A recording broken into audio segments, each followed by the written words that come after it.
So here they are. I know a lot of you guys were asking for some KvK clips about how my KvK went and whatnot. So I went ahead and put together a couple of things that we were up to here in KvK. Now, unfortunately, our kingdom lost, but we actually were the #1 guild out of all the kingdoms.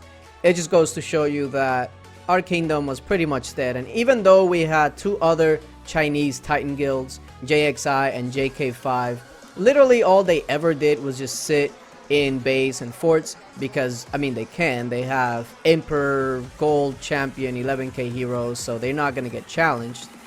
But outside of that, they really did nothing, so it is what it is. We went ahead and made sure that we went out and got ourselves a little bit of fun.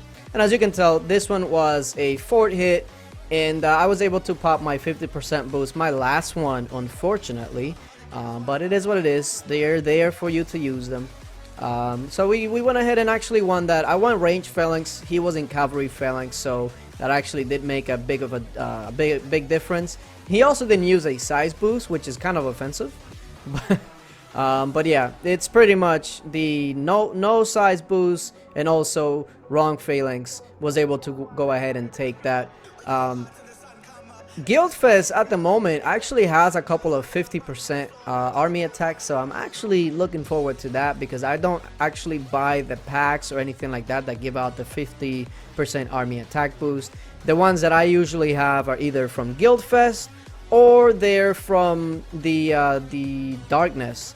If you get level 24 Darkness, there is a chance that you can get a 50% army attack boost from that. Now I'm not really sure what the percentages are, and I haven't seen one of those 50% from anything below a 24.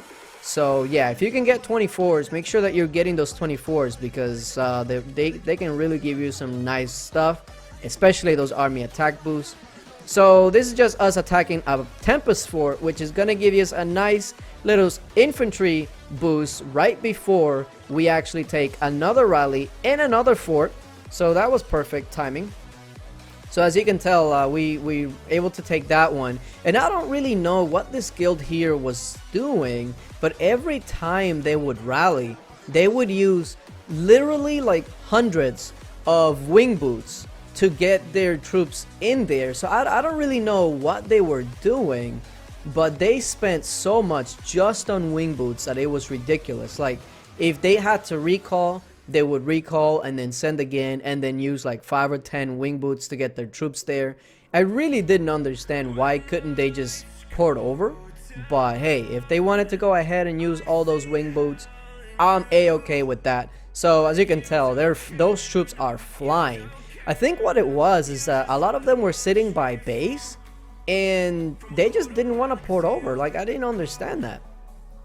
But regardless, if you guys didn't already know, if you have troops in a fort, it is actually very different from having troops in a rally. If you have troops in a rally, yes, you can't port. But if your troops are in a fort, then yeah, you can port around. The only time you can port around is if your troops start coming back from a fort. That'll lock you down until you get the troops, etc. But I mean, I really didn't understand this. So I'm taking a look at this. The composition is pretty even. They have less ancient Drake Riders than everything else, and we just took the infantry fort to give us a nice infantry boost. So I figured, let's go ahead and go infantry wedge. One, because they have less cavalry than everything else, and two, because the range is going to be up there with the infantry, even if they do go cavalry up front. And they'll go ahead and fail once again. So let's take a look at this this report because it's actually quite interesting. So they actually did go cavalry phalanx compared to my infantry wedge. So the phalanx was actually against me this time, and the troop count was about even. So even though he had the phalanx advantage, the thing that threw it off is that of course we got that infantry boost, and the range was going to be attacking their cavalry right off the bat, so that does give us a nice advantage. At the same time, this guild also did have a lot of the other forts, so they had 4 or 5 of the other ones. I think it was the other 4. So at the end of the day, they had a decent advantage, but it is what it is. Forts is definitely not the only thing that we were up to this KvK, and it was kind of like a farewell KvK, because right after KvK we were gonna be migrating anyway, so it was kind of like a farewell KvK. This one we found a 438 million miter with only 27 kills, which I always question that. Like, if you're 500 million mite and you barely have 30 million kills, yeah, that tells me that you're probably not you're probably a farmer. Let's just go with that. So this rally was infantry cavalry, which is one of the best rallies to open up with, as far as attacking a castle that you don't know what phalanx they're in. You can do a couple of things to actually find out their phalanx before you rally, but that's another video for another day. In this case, we were going infantry cavalry because of his troop composition, and also because he's definitely seemed offline. I don't really know why during KvK people don't just shield up. Like, if you're not gonna be around, if you're not gonna be participating or attacking or anything, just go ahead and make sure you pop on a shield. 1-day shields, 3-day shields, it shouldn't be an issue, especially if you're 400 plus might and you have no kills. Like, where are your gems going? Like, make sure that you're always shielded, especially KvK. KvK, you know, KvK is happening like 3 or 4 days beforehand, so there's real no excuse. But hey, we're not complaining, because that means we're gonna get some hits and some zeros. So let's see, he starts at 438 crab gear as usual, and there's the first hit. And what do we got here? 377. That is an ouchie. Let's see, minus 60 million, 1.4, let's just say 1.5 million dead, and it was an infantry phalanx, so even better for us. So yeah, I mean, you take a look at our losses, we barely lost anything compared to him.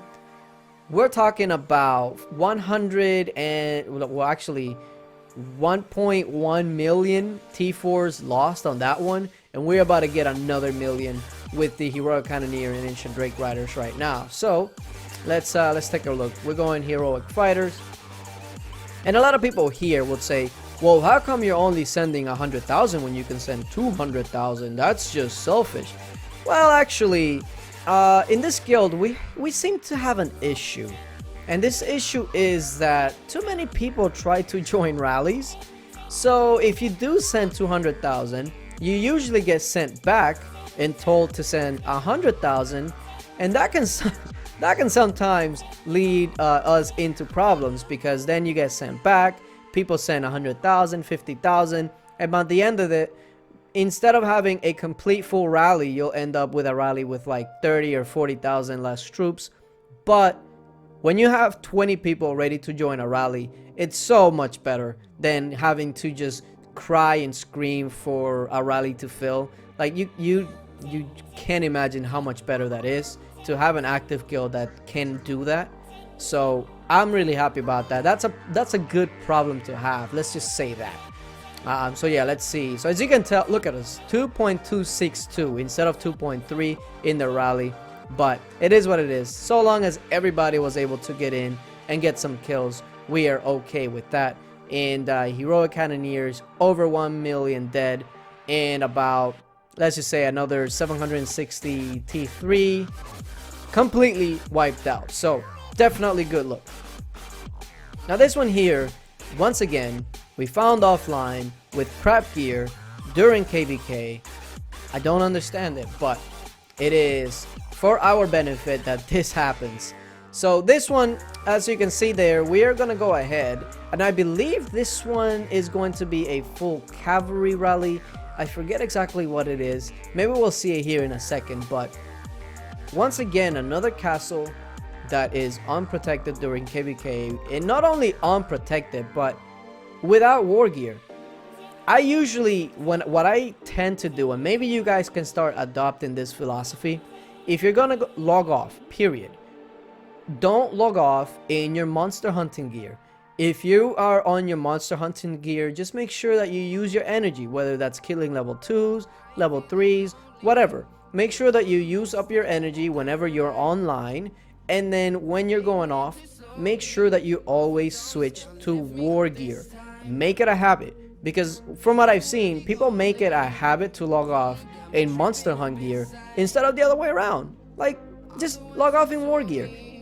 If we scout you and you have Monster Hunt gear on, we're gonna go ahead and jump on you to zero you right away. Now, if we scout you and we see that you have some War gear, then we gotta think twice, like, okay, maybe he's online, maybe he's baiting, maybe something else is going on. Just make it a habit to log off in War gear. So there's the first rally, 1.3 million dead, which is a-okay with us. And let's see what he's got left. So he only really has some heroic cannoneers and some stealth snipers. And from here, instead of rallying again, it's KvK. So we're trying to get some kills. So we're saying, okay, everybody hit infantry. So I'm like, oh, word? Okay, so let me go ahead and pop my army attack, army size boost, and hit this sucker with full infantry. Thank you very mucho. Let me go ahead and switch to my infantry gear. Make sure that the phalanx is correct. A lot of people are going to be like, well, why are you hitting with cavalry phalanx if you're switching to infantry? Don't worry, that's another video for another day. Even though I've explained it millions of times, that's another video. So let's take a look. So I got in right on time and got me a 566 dead on that one with a negative of 16 million. So pretty much I took the brunt of it and the brunt of the kills that were left. But one thing that I noticed was that he didn't have his leader out. Like, bro, don't tell me that you sheltered your leader, because if that's the case, oh no, and he shields right after. And this is one of the reasons why in KvK, if you don't know who you're going up against, don't worry about rallying. If it's within, you know, solo attacks, you go ahead and use solo attack and you get those points. But that is just, he literally went ahead and shielded right after he got zero. Now, as a little added bonus here at the end, if it's KvK time, you gotta make sure that you have your carpets ready. At this point in time, I had already run out of carpets, so we were just relying on other people to go ahead and use some carpets. But we were carpeting, I believe it was like 11 or 12 million troops. So we kind of already knew that we were gonna lose this one, but we were after kills. So that's what was important. So here we go. We're gonna go ahead and see. He actually got reinforced.